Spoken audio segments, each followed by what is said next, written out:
Welcome to Thrive with Pride by AgeOptions, an inclusive online space for LGBT+ older adults and those who care for them.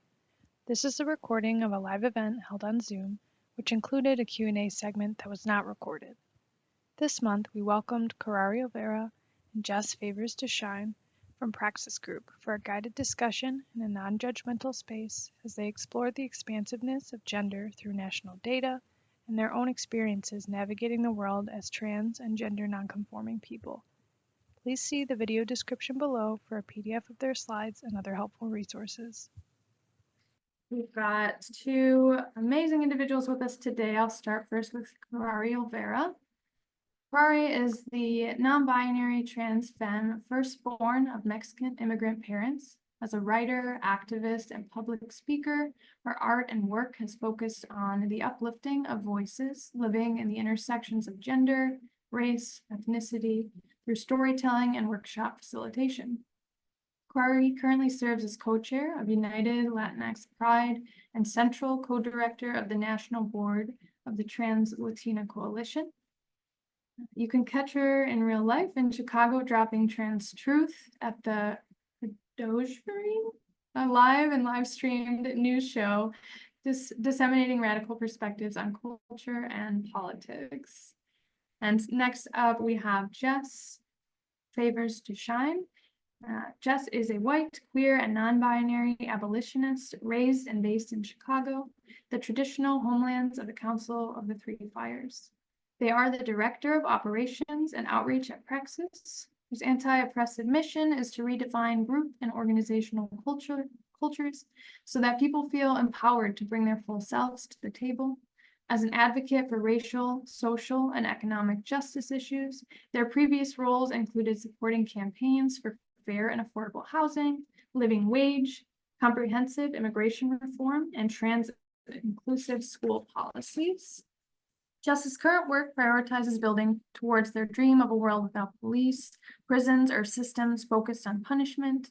They focus on challenging assumptions of white, hetero, patriarchal culture as normative and deconstructing the myth of colonial gender binary. Jes is a Capricorn who enjoys doing puzzles, falling in love with every cat, and taking naps. Jes was named one of the Windy City Times 30 Under 30 in 2017. They received their BSW from Illinois State University and their MSW from Loyola University, Chicago. So without further ado, I will turn it over to our presenters, myself, and take it away.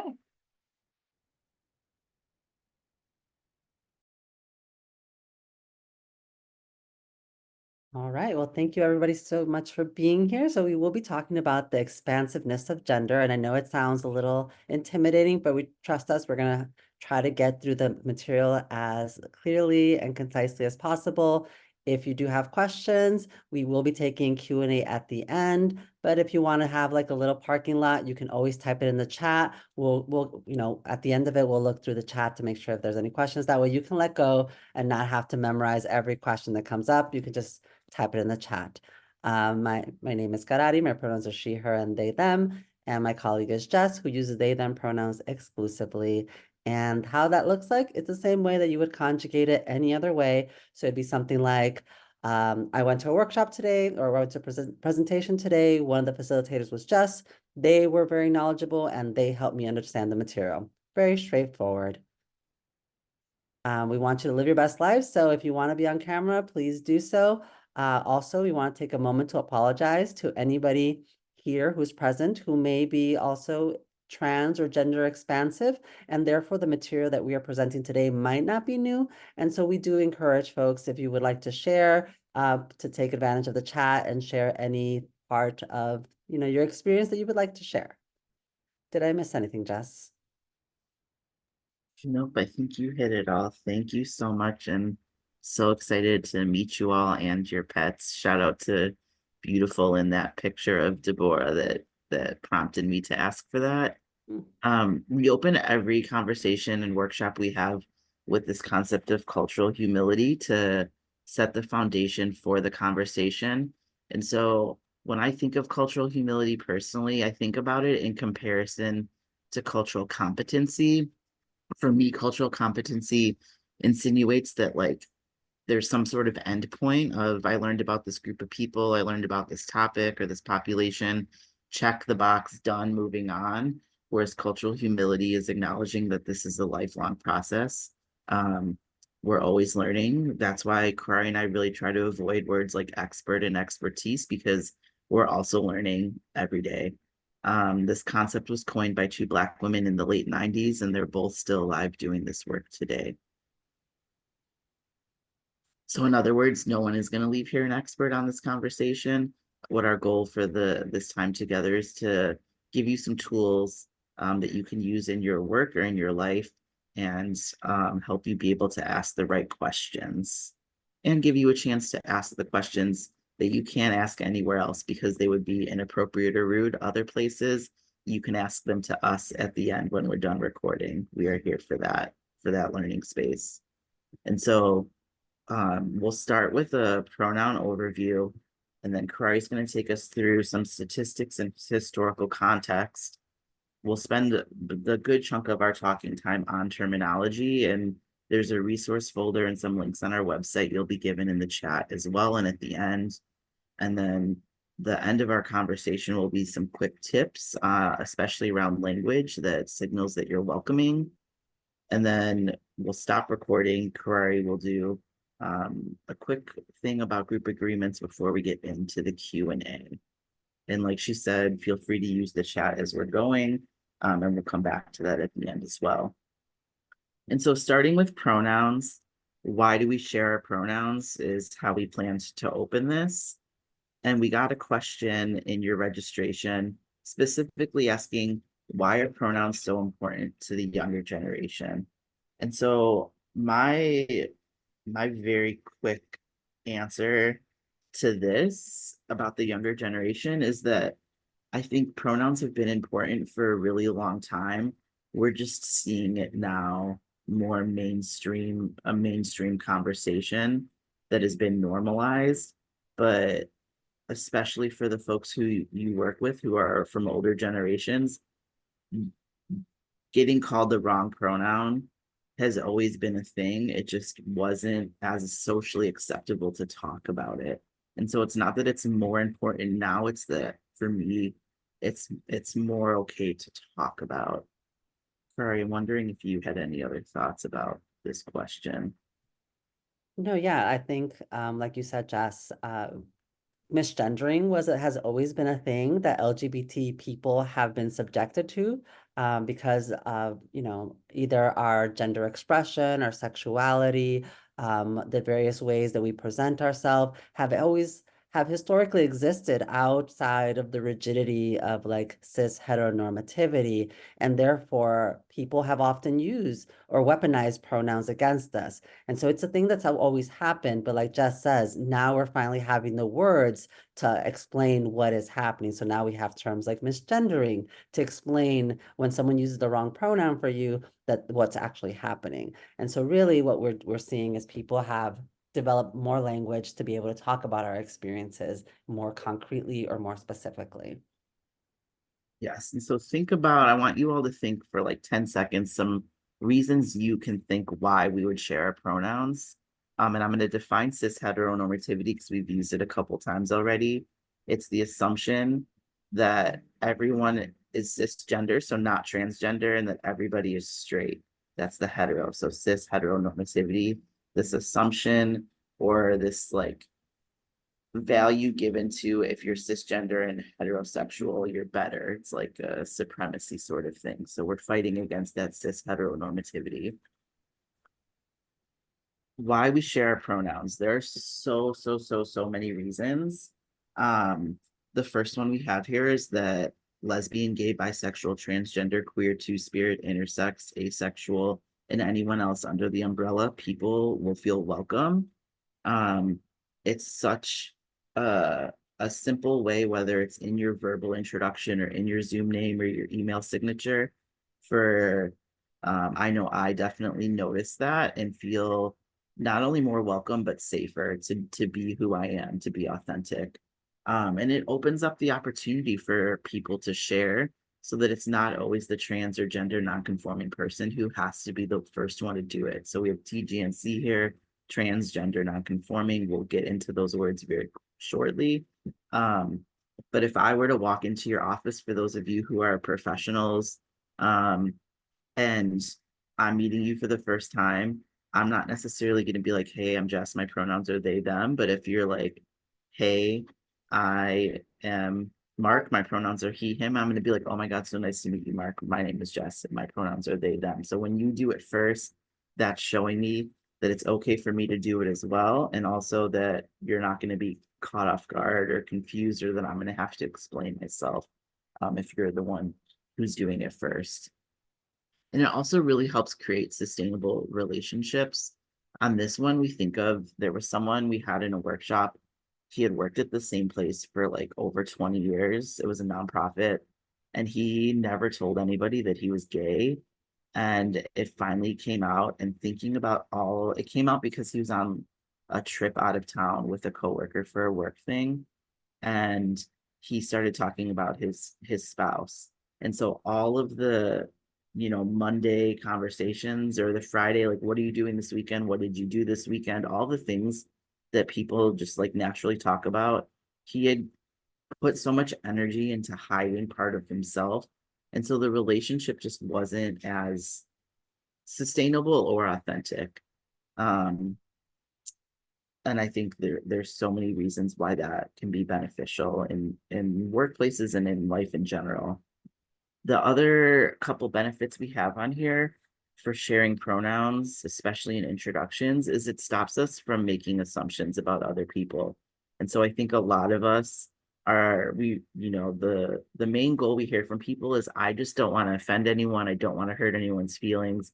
And so if we say ours and we ask for them from other people right up front, then you don't have to make the assumption and get it wrong. And so instead of being like, oh, that was Jes, he gave me the whatever, and someone's like, oh, actually Jes's pronouns are they, them, we can avoid that whole thing if we're doing it right away in the introduction. If we don't, it's okay to just correct people, let them know, actually, those are the wrong pronouns. And then they repeat the sentence with the correct word and keep it moving. So Jes, he went to the grocery store with me. No, Jes's pronouns are they, them. Oh, they went to the grocery store with me. That's generally the best practice that we say for correcting. Just keep it moving. The last reason we have on here is it normalizes that we don't know anyone's pronouns until they share them. And so sometimes people will say, like, I don't understand why I need to share. My name is Betsy. My pronouns are she, her, like, obviously. And for some people, it feels obvious. And for a lot of people, it doesn't feel obvious. There are so many different reasons why someone might not look the way that we think that their pronouns should match. A lot of it is around safety reasons. And so we just want to normalize that I'm sharing mine, even though she, her matches what I think it matches what I look like and what I sound like. It doesn't always for everyone. And there's no way to know, just like we don't know someone's name until they tell us, we don't know their pronouns until they tell us. This tweet is something that I love. It's from 2017 from Dr. Lee Ayrton, and I quote this all the time. When a trans person corrects you about their pronoun, it's a sign that we want to keep hanging out. It's a hopeful gesture. So if you get, excuse me, if you get my pronouns wrong and I correct you, that means, like, I think you're cool. I want to keep talking to you. I want you in my life. Conversely, when we don't correct you, don't take it as a sign of relief, politeness, or a favor. It's the sound of giving up and moving on. Or it's like the person at the grocery store, the bus driver, like, people call me sir and ma'am like multiple times, both of them interchangeably throughout the day. And I don't have the energy to correct every single person. And so I want people, when I do correct them, to take that as a sign of, like, this is a hopeful gesture, like, I'm investing in you. So rather than, I think we've been socialized to feel like called out or defensive. And I think those feelings that come up are very real. And I want to encourage us to reframe getting corrected as this hopeful gesture and this investment. We really want to make clear, though, that pronoun sharing we don't want it to ever make it mandatory. The way that Nina opened up the intros of your name, your pronouns, if you would like, and where you work and your pet, that if you would like is very key to us. We don't want to ever make someone do it because we don't know the reasons why they don't want to. Sometimes it's trans people who are not out yet, and we don't want to force them to be out, and we also don't want to force them to lie. Um, we It might be someone who is not sure. It might be like people are out, but they don't want to be out at work. And so we don't ever want to make someone do it. And I'm not going to lie, the hard part for me is not assuming the worst about people when they don't share, being like, they just don't like trans people. No, I don't know why someone's not sharing. We never know someone's actual story. And so that wraps up the pronoun section. Hope you're writing down your questions. If you have them, again, you can drop them in the chat and we'll come to them later. Karari's going to take us through the systemic piece before we get into the vocab.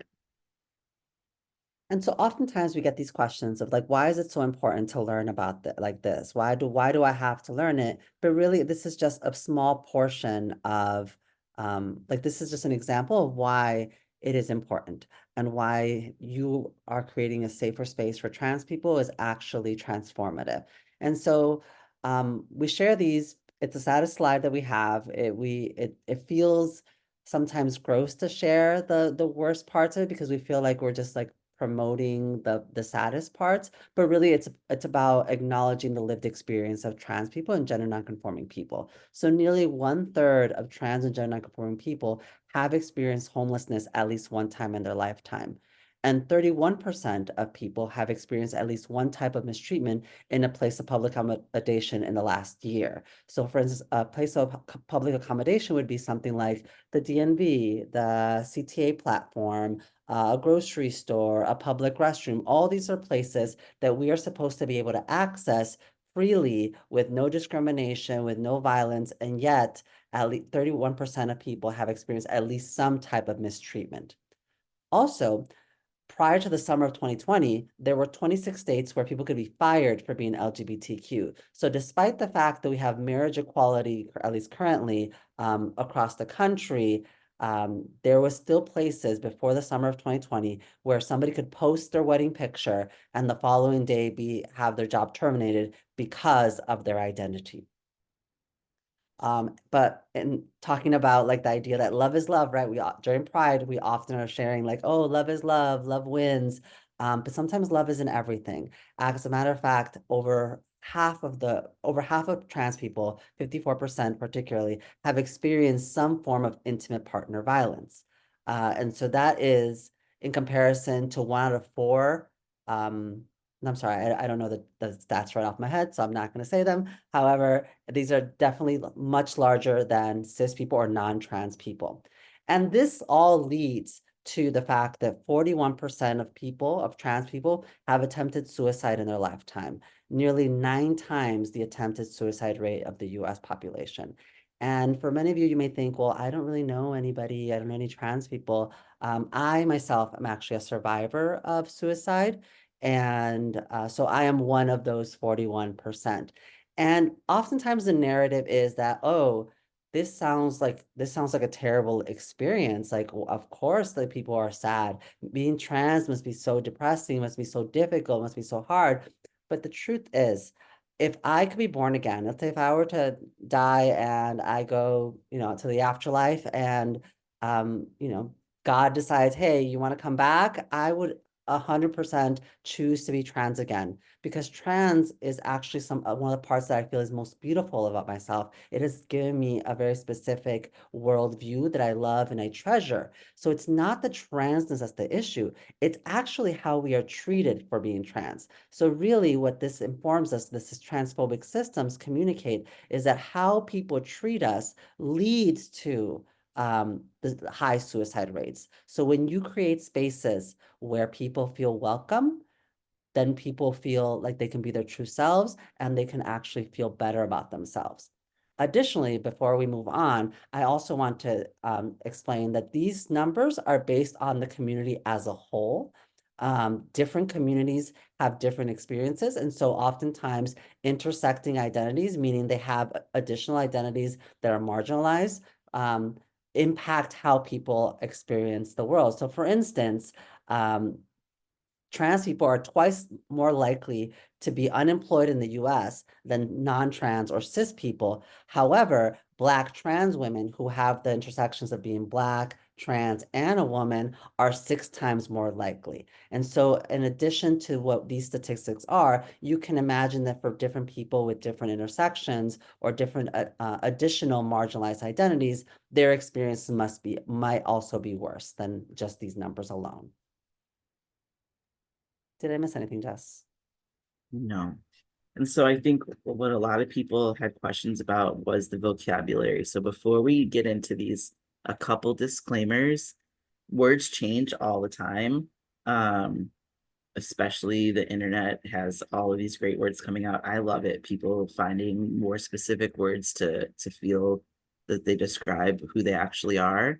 It also depends on where you are in the world, what country you live in, what region of the US you live in. It depends on who you're with. The way I talk to my mom isn't the way I talk to my partner, isn't the way I talk to my friends, or isn't the way I talk to you all. It's constantly evolving. I think that one of the examples I think of is the late 90s in the LGBTQ nonprofit world. PGP was a really big thing, your preferred gender pronoun, PGP. And now we've dropped the preferred and we just say, what is your pronoun? And the idea behind that is it's not a preference of like, what do I like better, chocolate or vanilla? It's more of a mandatory. Like, so if someone asks me my preferred pronoun, I'll tell them, well, my mandatory pronoun is they, or my mandatory pronouns are they, them. And so just thinking about things constantly evolving, which this is like your free pass card, is you actually don't need to be an expert about the vocabulary to engage respectfully. You actually, I would say, don't need to really know what any of the words mean. You can memorize the entire dictionary and still be the biggest jerk in the world, right? Like knowing what the words mean doesn't mean you know how to be a supportive person. So if someone were to say, for example, hey, my name is Mario, I'm genderqueer, my pronouns are they, them. Even if you think you know what genderqueer means, you can say, thank you so much for sharing that with me, Mario. If you would like to share, I'd love to hear more about what genderqueer means to you. I know that means different things to different people. How can I best support you? Right. And the other joke we make here is if you ask 10 trans people what trans means, you get 11 different answers. And it's funny because it's true. Like these words mean very different things to different people. And so you can just ask, like, I would love to hear more about what that means for you if you want to share. The real work we have to do is checking our assumptions and letting folks self-identify. And when in doubt, you can ask people what their pronouns are or how to best support. So say you forgot to introduce yourself with your pronouns, or you don't know someone else's pronouns. I like the best practice of doing yours first. Sounds a way different to be like, hey, you, what's your name and pronouns, than to be like, my name is Jess and my pronouns are they, them. I didn't get yours, right? So, or my name is Jess, my pronouns are they, them. I forgot what your pronouns are. Can you tell me again? So you can just ask people. Sometimes I'll literally stop mid-sentence and be like, Karari, you know that person we went to the beach with? That person left the towel in my car. What are Joe's pronouns? Oh, he left his towel in my car. Just asked. Those disclaimers, Karari is going to take us through the big chunk of some vocabulary, and we will drop at the end. You'll get a resource folder. We also have this on our website that we'll give you in the chat momentarily. So don't feel pressured to have to write down all these terms. Again, you will have access to the definitions that we have through the link that Jess will provide. But to start off, we want to make sure that we understand that gender identity is not sex and is not sexual orientation. And oftentimes these three concepts are intertwined and related. However, they're all individual concepts and they each can be very, very different from each other. And sometimes they might be the same, sometimes they're not.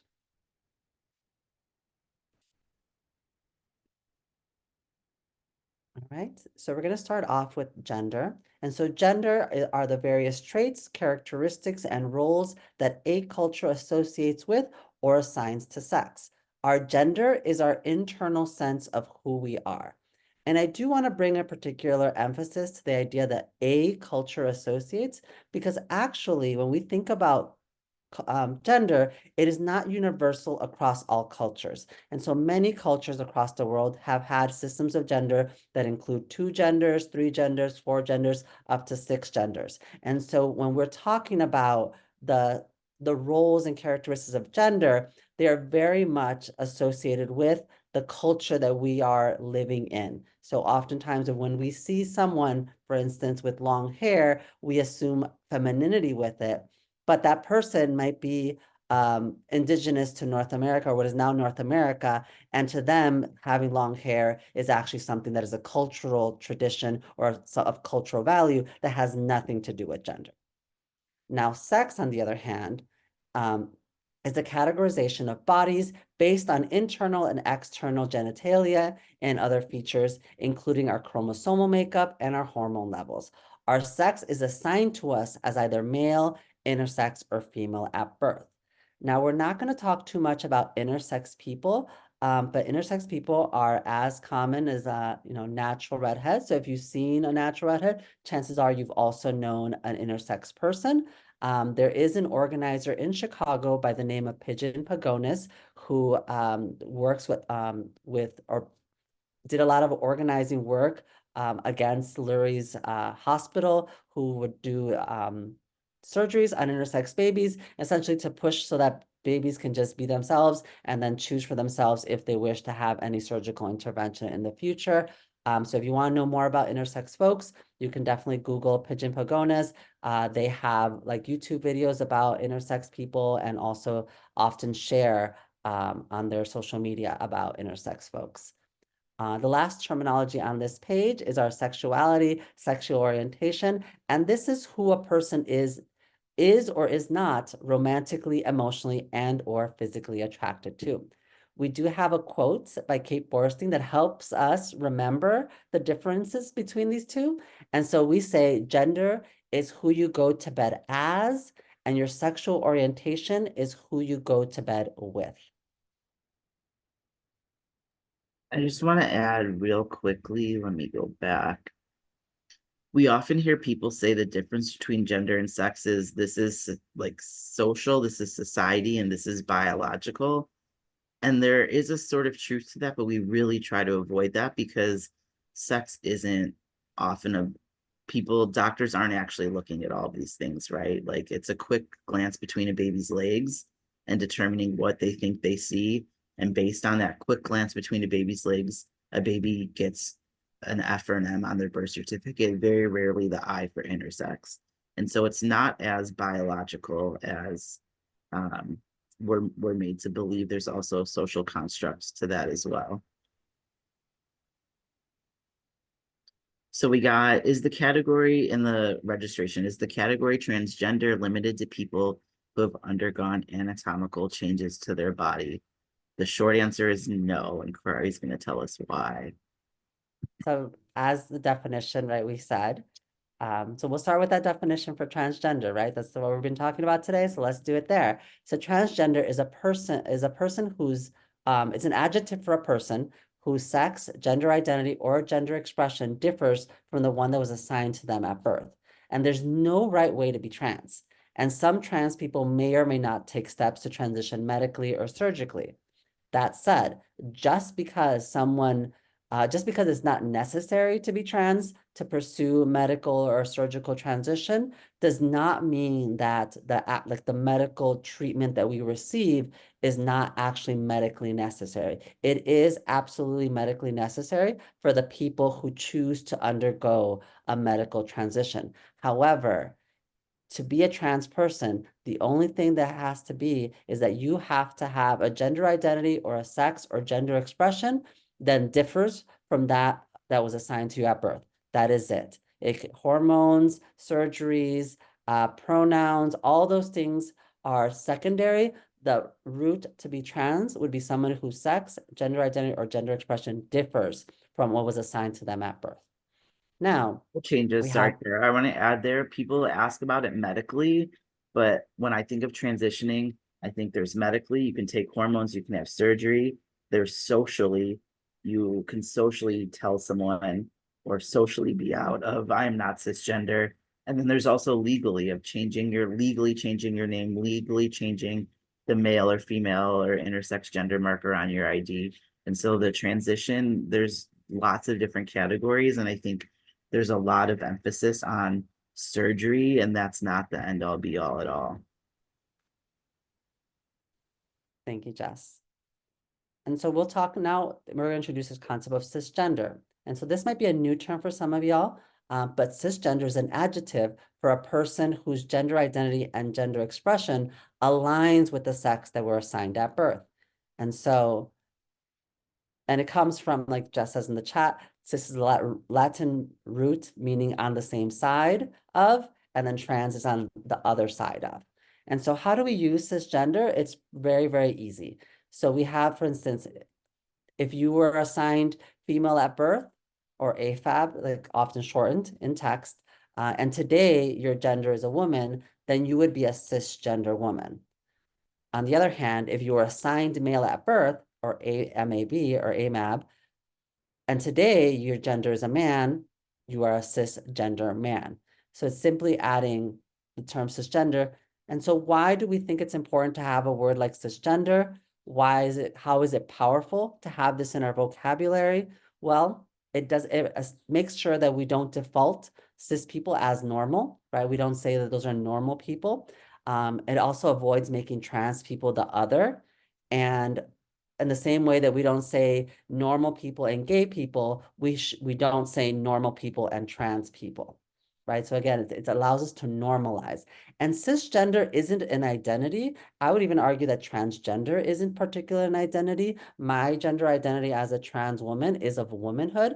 Trans just describes how I got to my womanhood, in the same way that a cisgender woman, it just simply explains the experience of a cisgender woman. So it's like it gives more context to the womanhood when we say cisgender womanhood, or the manhood when we say cisgender man. So these are not identity labels that we're imposing on people. They're simply ways to explain how they got to that gender. And so we want to be very, very cognizant of the language that we use, because we don't want to otherize people, right? So we want to use terms like assigned sex at birth instead of born as or biological sex or biological woman or real woman. We want to be able to use like more concrete terms like cisgender woman or transgender woman, because again, I'm very much a biological being. I'm a carbon-based organism. I'm not a bionic woman. I'm not a cyborg. I was born a human being just like everyone else. And so saying that I'm not a biological woman is essentially a lie. I'm not a cisgender woman, that's for sure. I am absolutely a transgender woman. And so we want to make sure that when we're using terminology, that we're using terms that center people's lived experiences. And so in the same way that we don't know biologically what our hormone levels are, unless you also do like hormone testing like many of us do, we don't often know our chromosomal makeup. And we had no autonomy in what was designated on our original birth certificate. And so this allows us to return the autonomy to ourselves. To close out, cis women are real women, trans women are real women, cis men are real men, trans men are real men, and it goes without saying that non-binary people are actually non-binary people. Lastly, we want to introduce the concept of gender non-conforming, and this is an umbrella term that we use. Other people use terms like genderqueer, gender expressive, gender expansive, non-binary. So there's lots of different umbrella terms for people who exist alongside or along a continuum or outside of a continuum. They may or may not include male or female. But the term that we use for the purposes of this presentation is gender non-conforming. So if you know someone who identifies or who is non-binary, or who is genderqueer, please don't go to that person and be like, actually, I went to a presentation today and Praxis told me that you're not non-binary, you're gender non-conforming. No, we want to make sure that people can identify the way that they identify, and they have the autonomy to use the identities that they choose for themselves, right? And so let's not impose any label on them and be like, no, actually, no. I'll take this so you can have a break in talking before you wrap up before the Q&A. We want to note that in the acronym LGBTQ2IA+ that we use, it's mixing up different concepts. And so when the T gets thrown in there, I understand like when Caitlyn Jenner came out, I'm not advocating, I don't particularly love Caitlyn Jenner, but she's a popular trans person. When she came out, people were like, oh, Caitlyn Jenner is gay. And it's like, no, she never told us she was gay. She told us she was trans. But that T gets thrown in here. And so I think people conflate it. It's confusing on what these concepts are. And so lesbian, gay, bisexual, queer, or questioning, and asexual, those are sexual orientations who people aren't attracted to. The T is our gender identity that we've talked about. The I for intersex is how we talk sex assigned at birth. And we use 2S or 2 for two spirit. It's culturally specific for Native or Indigenous people. There's so many different words in their language. Two spirit is like the English adaptation of an umbrella term that there's like dozens, if not hundreds, of culturally specific words in indigenous languages to describe that. And then we want to note the Q for queer can also be questioning. This is an umbrella term, and we know, especially working with older adults, that it means different things to different people, especially the older generation, because it's this reclamation of a slur. And so some agencies don't use the Q or use it like sparingly. We just want to note that it is okay to use it if someone uses it to describe themselves. So I say I'm queer, Karari describes herself as queer. It's okay to say Jes is queer because I say that I am queer. But note that this brings up a lot of feelings for a lot of people. But we just want to describe people how they describe themselves. So I said I'm queer. Don't say, oh, Jes is gay. If someone says they're gay, don't say they're queer. Just use the words that folks are using for themselves. And so before we get into the Q&A, Karari, for like 60 seconds, will take us through some quick tips. So we're going to do some just very quick tips on, how to make people who are trans or gender nonconforming feel welcome. And so we want to make sure that we're adopting gender neutral language whenever possible. So we want to avoid things like this gentleman over here has a question, so that we're not assuming. We can just say this person over here has a question, or we can just say something like there's a question over here. Right? Or this is a relatively invasive question, like do you have a girl or boyfriend? Right? This again is presumptive, right? We are assuming the kind of person this certain person is dating. So we want to avoid making assumptions, and we want to say, are you dating anyone? Also, this last one, for those of you who have worked customer service, I know it's very, very difficult because oftentimes we want to be, polite, but when we misgender someone, it is anything but polite. So we want to avoid misgendering, making people feel uncomfortable. So instead of saying things like, welcome, ladies, hi, guys, we want to say things, welcome, friends, hi, everyone, welcome, everyone, or simply welcome. This is one of our tweets, or I don't even know if they're called tweets anymore these days. But on Twitter, we say siblings is more inclusive than brothers and sisters because gender is not a binary. And we also love the term nibbling instead of nieces and nephews. So when we see people use siblings, oftentimes during Pride, everybody says our trans brothers and sisters. It always just comes off a little off versus if somebody would have said, my trans brothers, sisters, and siblings, or even just trans siblings, that communicates that, gender is not a binary and we're including everyone as well. And I understand that it might be difficult sometimes for us to get rid of like, for instance, hi guys or you guys. It's very, very difficult for us to remove these terms that are gender from our language because we're so used to them. But sometimes it's important to find words that work for us. So we have folks, we have humans, y'all. I lived in Texas for 2 years and it got stuck in my vocabulary. I love y'all, even though I'm like born and raised in Chicago. But it's really about finding what works for you. So if you want to call everybody a cupcake, if you want to say hello cupcakes, please do so, right? We want to make sure that you find terms that feel authentic to you, and that means you're more than likely to use them later. So we can stop recording there. Thanks again to Karari and Jes for joining us this month. Don't forget to check out the video description below for slides from their presentation and other helpful resources. We hope that you will join us again on June 25th as we celebrate the creativity of our community. With so many events to shuffle between during Pride Month, we invite you to sit back, relax, and let us bring this specially curated LGBTQ+ gallery tour to you.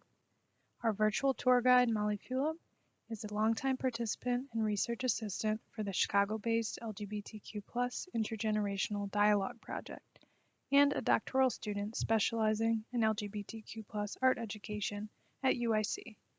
Sign up for email reminders of future events at www.thrivingwithpride.org. Thanks for watching.